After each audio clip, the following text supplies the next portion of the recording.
Տեղեկացնեմ, որ անմիջապես ավարտելուց հետո այս հարցի քննարկումը տեղի ունենալու քվեարկություն։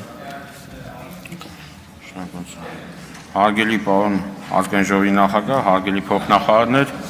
հարգելի գործընկերներ, ձեզ եմ ներկայացնում պետական տուրքի մասին օրենքում փոփոխություն կատարելու մասին օրենքի նախագիծը։ Նկատի ունենալով, որ ցեմենտը համարվում է ռազմավարական նշանակություն ունեցող արտադրանք, կարևորով տեղական ցեմենտ արտադրող ձեռնարկությունների արտադրական գործունեության կայունության ապահովում է, ինչպես նաև նպատակ ունենալով պաշտպանելու տեղական ցեմենտ արտադրողներին ներմուծվող ցեմենտից եւ ապահովելով ցեմենտի ներքին շուկայում դահլիճում լռություն պայմաններ դեռևս 21 թվականին, ինչպես գիտեք, ՀՀ կառավարության նախաձեռնությամբ ազգային ժողովի կողմից պետական տուրքի մասին օրենքում լրացում կատարելու մասին օրենքով ցեմենտի ներմուծման գործունեությունը համարվեց որպես լիցենզավորվող գործունեություն, սահմանելով լիցենզիաների տրամադրման համար պետական տուրք, այն ժամանակ 14,000 դրամ 1 տոննայի հաշվով, որը որոշակիորեն համահարթեցրեց ներմուծող եւ տեղում արտադրվող ցեմենտի վաճառքի գինը ներքին շուկայում։ Հետագայում կապված ցեմենտի տեղական շուկայում տեղի ունեցող փոփոխություններից ճշգրտում տեղի ունեցավ եւ տուրքը իջեցվեց 2,000 դրամ 1 տոննայի հաշվով։ Ներկայումս ուսումնասիրությունները ցույց են տալիս, որ վերջին ժամանակներում տեղի ունենում ներմուծող ցեմենտի գնանկում, որի արդյունքում տեղական ցեմենտը դարձել է գնային առումով ոչ մրցունակ եւ ստեղծվել է ոչ հավասար մրցակցային պայմաններ տեղական ցեմենտի եւ ներմուծվողի միջեւ։ Ցեմենտ արտադրող տեղական ընկերություններում 2024 թվականին արտադրվել է շուրջ 1 միլիոն տոննա ցեմենտ, ինչը կազմում է նախորդ տարվա շուրջ նույն ժամանակահատվածի 92.7%-ը։ Տեղական արտադրության ցեմենտի ձեռավորված միջին արժեքը կազմում է 35-ից 37,000 դրամ, առանց ավելացված արժեքի հարկի, որի կեսից ավելին կազմում են էներգետիկ ռեսուրսները, գազը եւ էլեկտրաէներգիան։ Ցեմենտի հիմնական ներմուծումն իրականացվում է Իրանի Իսլամական Հանրապետությունից, որտեղ տարեկան արտադրությունը կազմում է 75-ից 85 միլիոն տոննա, իսկ արտահանումը 13-ից 15 միլիոն տոննա։ Ըստ վիճակագրական ծառայության տվյալների 23 թվականին Հայաստանը ներմուծվել 260,000 տոննա ցեմենտ, աճը 22 թվականի նկատմամբ 3,5 անգամ, ինչը կազմում է նույն թվականին Հայաստանում արտադրված ցեմենտի 22.4%-ը, իսկ 24 թվականին նույնպես աճել է ցեմենտի ներմուծումը շուրջ 65%-ով։ Ներկրվող ցեմենտի ինքնարժեքը Երևանում կազմում է մոտ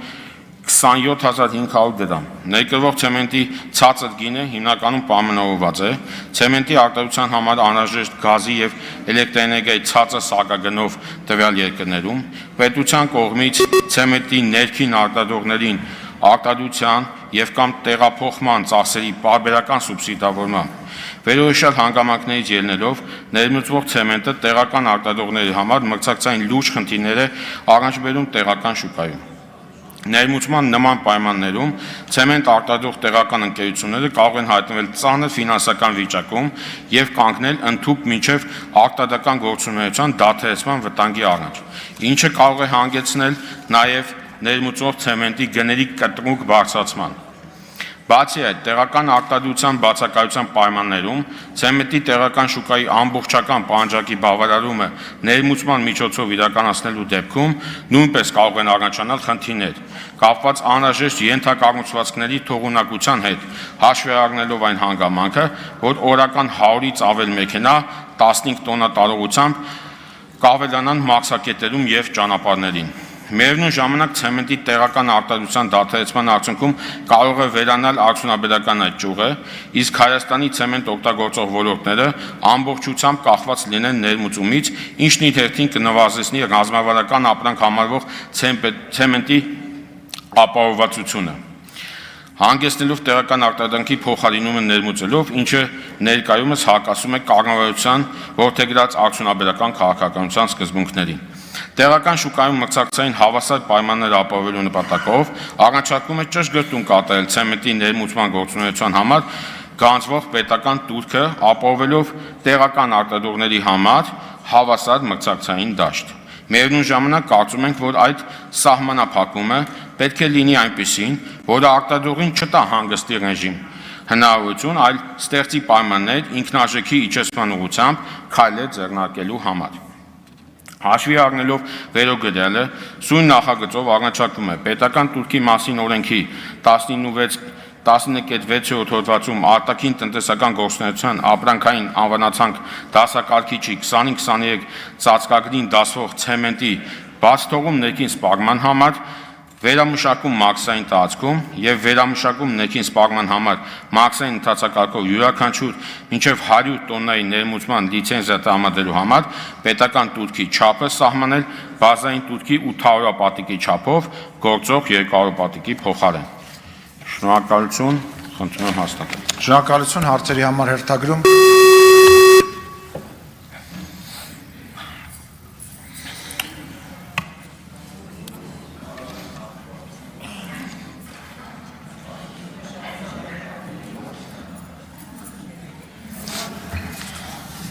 Ծովինար Վարդանյան։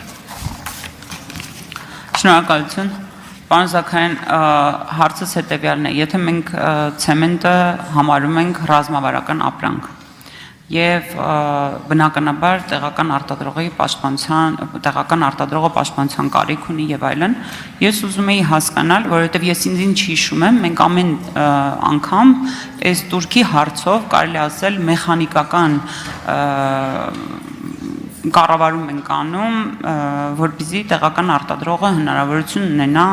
շարունակել իր գործունեությունը ծավալել։ Երկարաժամկետ առումով ինչ պլաններ ունեք, ինչ ռազմավարական քարտեզ, այսինքն քայլերի հաջորդականություն կա, որպեսզի տեղական արտադրողը շուկայում լինի մրցունակ, ինչպես դուք նշեցիք, օրինակ ինքնարժեքի նվազեցման մասով քայլեր։ Ես կուզենայի դուք նշեք ինչ ունեք ծրագրած այս պահին։ Շնորհակալ եմ։ Շնորհակալություն հարցի համար։ Տեղական արտադրողի ինքնարժեքի նվազեցման հետ կապված կառավարությունը իրականացնում է մի շարք ծրագրեր։ Այդ թվում գիտեք, որ նոր տեխնիկա տեխնոլոգիաներ ներդնելու պարագայում կառավարությունը իրականացնում է լիզինգի սուբսիդավորում գրեթե ամբողջությամբ, որը որ պետք է նպաստի արտադրողներին նոր տեխնիկա տեխնոլոգիաներ ներմուծել եւ կարողանալ ինքնարժեքի նվազեցում իրականացնել, բայց գիտեք նաեւ, որ Տուրքի օրենքի հետ կապված մեկ անգամ, ինչպես նշեցի 21 թվականին դրվել է տուրք, որից հետո միայն իջեցվել է եւ այս անգամ է, որ բարձրացնում ենք, այսինքն ամեն անգամ բարձրացնել, իջացնել չի լինում, իսկ դա ընդամենը շուկայի համահարթեցման, ինքնարժեքի համահարթեցման եւ մրցակցային բարենպաստ ու արդար պայմաններ ստեղծելու համար է այդ ամեն ինչը արվում։ Ես ասեմ ավելին, Հայաստանի Հանրապետությունում ավարտեք։ Տեսեք, վերևա ժամացույց կա կարմիրով, խնդրեմ ուշադիր հետևեք, ասեմ, որ բոլոր հարցերը չեն, որ կհնչեն հիմա, այս գրանցված 13 հոգու, որտեղ մենք ժամանակային խնդիր ունենք եւ ընդամենը մի քանի հարց է հնչելու, որից հետո տեղի ունենալու քվեարկություն։ Նկատի ունեմ հարցի քննարկումից հետո։ Խնդրեմ արձագանք Տիկին Վարդանյան։ Շնորհակալություն, պարոն Զաքարյան, նախ կուզենայի ձեր միտքը ավարտեք, բայց նաև ուզում եմ խնդրեմ ձեզ այդ դեպքում, որպեսզի այդ ճանապարհային քարտեզը, որի արդյունքում դուք տեսնում եք, որ մեր ցեմենտի արտադրողները կդառնան մրցունակ եւ ոչ միայն հայաստանյան շուկայում, ներկայացնեք պատգամավորներին, որպեսզի հասկանանք ինչպես ենք շարժվում առաջ։ Շնորհակալ եմ։ Շատ բարի, այդ դեպքում տեղական կազմենք եւ կներկայացնենք։ Շնորհակալություն։ Շնորհակալություն Արսեն Թորոսյան, համեցեք պարոն Թորոսյան։ Շնորհակալություն, նախ ուզում եմ ողջունել նման նախագիծ բերել ազգային ժողով եւ ես կարծում եմ, որ մենք վաղուց պետքա սա արած լինեինք եւ նաեւ պետքա մտածենք լինկերի վրա համանման տույրք դնելու հարցը, ինչու, որտեվ մենք ի ուրախություն մեզ կարողանում ենք ամբողջական ցիկլով ապահովել ցեմենտի արտադրությունը, որը դուք ինչպես արդարացիորեն նշեցիք, ռազմավարական նշանակություն ունի։ Թեև մենք հաճախ նաև լսում էինք ժամանակին, որ ցեմենտի գինը այտենց մեծ դեր ունի շինարարության գնի մեջ, բայց իրականությունը այլ է, այնտեղ մի քանի տոկոսի խնդիր կա ընդամենը։ Բայց այնուամենայնիվ մեր վարած քաղաքականության եւ ոչ միայն դրա պատճառով մենք խնդիր ունենք ներքին արտադրողներից, մեծ արտադրողներից մեկի հետ, խոսքը Հրազդան ցեմենտի մասին է։ Ես գիտեմ, որ այնտեղ կա սնանկացման գործընթաց, որը հերթական սնանկացման գործընթացներից է վերջի տասնամյակների ընթացքում։ Ու նաեւ հաշվի առնելով այդ ռազմավարական դերը ու նաեւ այն ցեմենտի մարկաները, որ Հրազդան ցեմենտը արտադրում է, կառավարությունը որևէ ճանապարհային քարտեզ ունի այդ հսկային փրկելու համար։ Շնորհակալություն։ Շնորհակալություն պարոն Թորոսյան հարցի համար։ Հրազդան ցեմենտի հետ կապված ասեմ, որ այո, այդ գործընթացը այս բան գտնվում է կառավարության ուշադրության կենտրոնում։ Մի քանի անգամ կոնսուլտացիաներ եւ հանդիպումներ ա եղել այնտեղի սեփականատերերի հետ եւ այս բանին մշակվում է ճանապարհային քարտեզ, ինչպես կարելի է այդ հարցը լուծել։ Գիտեք, որ այնտեղ ֆինանսական որոշակի խնդիրներ են առաջացել, որի արդյունքում սնանկացման գործընթացը սկսել։ Ինչ վերաբերում է ցեմենտին, մենք դուք նշեցիք կլինկերի հետ կապված հարցը, այս բան ունենք երկու կլինկերից ցեմենտ արտադրող ընկերություններ, եւս երրորդը ներդրումներ է կատարում, բայց մենք լիահույս ենք, որ առնվազն նրանցից մեկը ելի կշարունակի ամբողջական ցեմենտի արտադրությունը, որը կբերի ելի ցեմենտի ինքնարժեքի որոշակի նվազեցման, մրցակցային լավ դաշտ ստեղծելու արդյունքում։ Արձագանք։ Շնորհակալություն պարոն Զաքարյան, ուզում եմ մի առաջարկ անել, որը միգուցե քննարկումների արդյունքում դառնա կենսունակ, այսպես ասած, տեսեք, նաև հաշվի առնելով կառավարության վարած քաղաքականությունը նմանատիպ մեծ ռազմավարական օբյեկտների հետ, այդ թվում հանքարդյունաբերական, ես առաջարկում եմ նաև դիտարկել Հրազդան ցեմենտի առողջացման ծրագրում կառավարության մասնաբաժին ունենալու տարբերակը, որտեվ անքննելի է, որ եթե մենք ներքին արտադրության խոշոր, այսինքն խոշոր գործարաններ չունենանք, որոնցից մեկը ասեցի Հրազդան ցեմենտն է, մենք կարող է ինչ-որ մի փուլում կանգնենք լուրջ մարտահրավերի առաջ, իհարկե այնտեղ տարբեր մեխանիզմներով դա կարող է տեղի ունենալ, այդ առողջացման գործընթացի ընթացքում, պետության կողմից ներդրումների միջոցով, բայց ես կարծում եմ, որ մենք ինքնահոսի, պարզապես հաշվի առնելով ամեն ինչ դատական process, սնանկության process, մենք ինքնահոսի թողնելու իրավունք պարզապես չունենք նման ռազմավարական գործարանների ճակատագիրը։ Շնորհակալություն։ Միանշանակ ճիշտ եք, ինքնահոսի թողնելու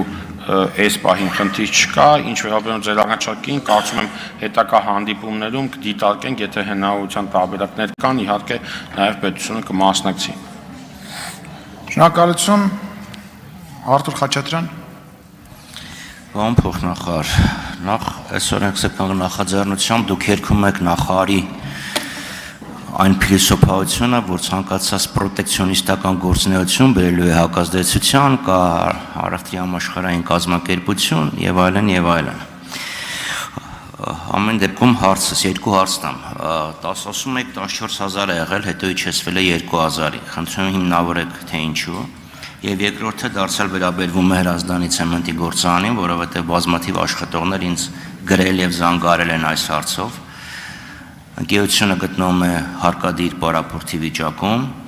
եւ գոնե 2 շաբաթ առաջվա դրությամբ,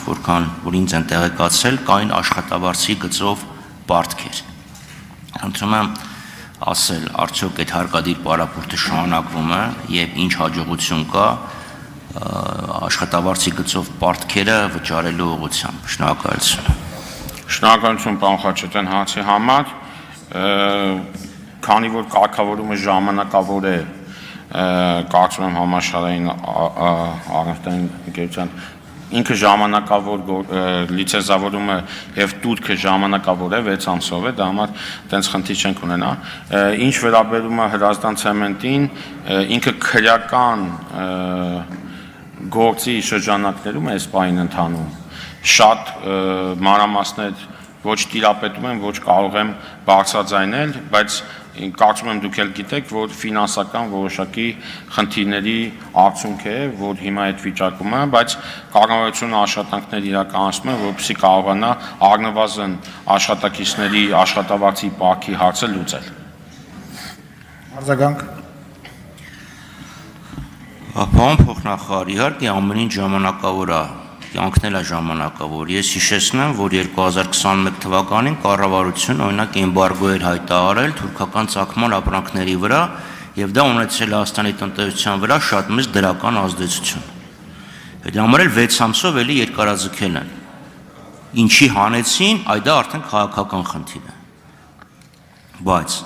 14000 դրամից 7 անգամ կրճատել, ուզեմ հասկանամ պատճառը, որտեղ ժամանակավոր կարելի է 14-ից հարկել 18, 26, հիմա ինչքան եք սարքում, չեմ անում թիվը, 8000, բայց 7 անգամ կրճատել եք, դա չի կարող չունենալ տնտեսական հիմնավորում, ժամկետայնությունը շիվան չի նշանակում։ Համար խնդրեմ տնտեսական հիմնավորումը բերեք։ Եվ երկրորդը, օքեյ, ես ուղղակի ինձ գրող մեր ընտրողների հայրենակիցների անունից այդ խնդիրը ձեզ փոխանցում եմ, աշխատանքներին հաջողություն եմ մաղթում, որովհետև քանի դուք աշխատում եք, այդ մարդիկ աշխատածի համար փողը դեռևս չեն կարողանում ստանալ։ Շնորհակալություն։ Շնորհակալություն։ Հիմնավորումը եղել է ներքին շուկայում ցեմենտի շուկայի դրսևորած խնդիրները, քանի որ տեղական արտադրողները կարծես թե դարձել են մենաշնոր եւ արդյունքում իրականացնել են այլ գնագոյացում, որը որ խնդիր առաջացել։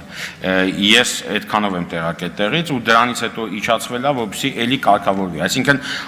գործընթացը եղել է այնպես, որպեսզի ամեն դեպքում ճիշտ մրցակցային եւ արդեն մրցակցային պայմաններ ստեղծվեն երկուստեք եւ որևէ պարագայում որևէ մեկը մենաշնորհից չօգտվի եւ չպատճառաբանված գին չներկայացնի։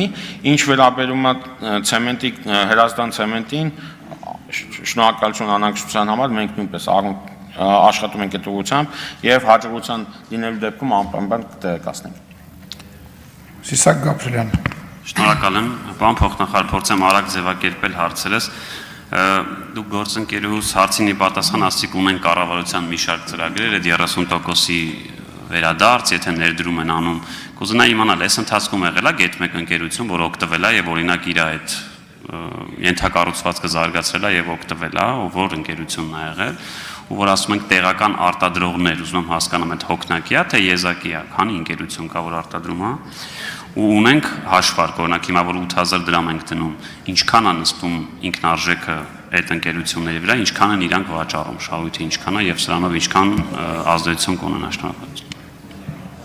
Շնորհակալություն, պարոն Գաբրելյան, ինքնարժեքի մասով հաշվարկը ես խոսքումս ներկայացրեցի մոտավորապես, բայց եթե ավելի հստակ լինեմ, որտեղից է գալի 8000 դրամը, դա այն հարկային մասի գեներացումն է, որը տեղական արտադրողը իր գործունեության արդյունքում գեներացնում է, իսկ ներմուծողը չի գեներացնում, այսինքն այդ մասով առնվազն համահարթեցում է գնում, իսկ ինքնարժեքի մեջ, եթե ավելի հստակ լինենք, 10000 դրամն է ամենաարդար իրավիճակը, բայց քանի որ մենք միտում չունենք նաև ներմուծողին նեղացնելու, այսինքն այնպիսի միջավայր ենք ստեղծում, որ արդար մրցակցային իրավիճակ լինի, առնվազն հարկերի համահարթեցման մասով պետք է հավասարություն լինի, իսկ արտադրողները մի քանիսն են, եզակի չի, այնտեղ կա եւ Արարատ ցեմենտի գործարանը, Արարատում այլ կլինկերից արտադրող գործարան կա, հիմա նոր ներդրող կա, էլի կլինկերից արտադրելու ցեմենտ, այսինքն կան եւ ինչ վերաբերում է մեր միջոցառումներից օգտվողները աջակցման ծրագրերից, բավականին շատ ընկերություններ կան, եթե ցեմենտի ոլորտում եք ասում, լիզինգի ծրագրից կան, որ Ավարտեք։ օգտվել են։ Արածականք։ Շնորհակալ եմ, եթե օգտվել են շատ ավել է, ուզում եմ հասկանալ, ասում եք 10000 դրամ, այսինքն եթե այս տուրքը չլիներ կամ ընդհանրապես տուրք չլիներ, օրինակ հայաստանյան շուկայում այդ ներկրված ցեմենտի գինը ինչքան կարժենար եւ տեղական արտադրողի կողմից ինչքան կարժենար։ Պարոն Գաբրելյան, այս տուրքը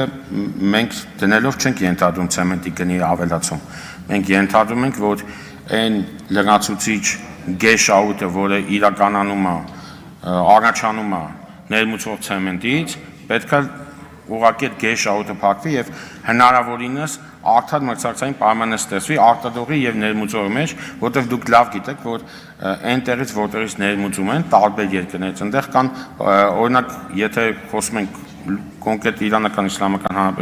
Իրանի Իսլամական Հանրապետության, այնտեղ սուբսիդավորվում է ամբողջությամբ էներգակիրները, որը արտադրության 51%-ն է։ Մենք ոչ թե գնի բարձրացման հետ կապված խնդիր ենք լուծում, այլ հակառակը մենք առաջարկում ենք, որ լինի մրցակցային արդար պայմաններ ու գինը չբարձրանա։